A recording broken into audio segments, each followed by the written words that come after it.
le critère de discernement du serviteur de Dieu. Nous l'avons indiqué dans le message précédent que c'est Dieu qui premièrement prend l'initiative d'appeler qui il veut, quand il veut, comme il veut, pour une mission spéciale et spécifique. Lorsque Dieu finit d'appeler, il met en celui-là qu'il a appelé une puissance, une autorité, une force, un pouvoir, afin que ce bien-aimé puisse accomplir la mission dans de bonnes conditions. Et donc, la mission du serviteur de Dieu est de prêcher, de chasser les démons ou les esprits impurs et de prier afin que Dieu guérisse toute maladie et toute infirmité. Le service de Dieu, nous l'avons vu, il est totalement, entièrement gratuit. Et ce que Dieu appelle, Dieu leur demande de se dépouiller. Saint Paul plus tard nous précise que parmi les personnes que Dieu appelle, on peut les regrouper en 5 catégories. Premièrement, il y a les apôtres, les évangélistes, les prophètes, les pasteurs et les docteurs. Ce soir, nous continuons. Nous avons pris le soin de poster des passages dans la Bible. Nous n'allons pas lire. Ils sont trop longs. Mais ces tests vont nous permettre de découvrir certaines catégories de personnes qui, elles aussi,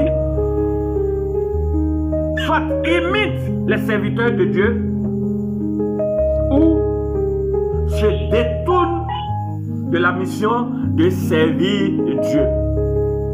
Donc, un des tests qui va nous permettre de commencer à découvrir les différentes catégories de serviteurs de Dieu est le chapitre 3 du livre de Jean. Dans ce passage, il y a quelqu'un qu'on appelle Nicodème. La Bible dit que Nicodème était un docteur de la loi. C'est-à-dire qu'il a reçu une instruction, une formation humaine jusqu'à ce qu'il obtienne le titre de docteur. Mais malheureusement, il était ignorant de la réalité du royaume des cieux. Il va de nuit pour échanger avec Jésus. Il lui dit, mais Jésus, je suis convaincu, en te voyant exercer ton ministère, que les signes, les prodiges et les miracles qui accompagnent ta mission sont les signes de ce que tu viens de Dieu. Est-ce que tu peux m'expliquer? Jésus-Christ lui dit, ce que je fais préfigure un règne, un royaume, et donc dans ce règne de Dieu, dans ce royaume de Dieu, tout commence par le Saint-Esprit, qui est comme un vent, et c'est ce Saint-Esprit-là qui te fait naître de nouveau à une nouvelle vie.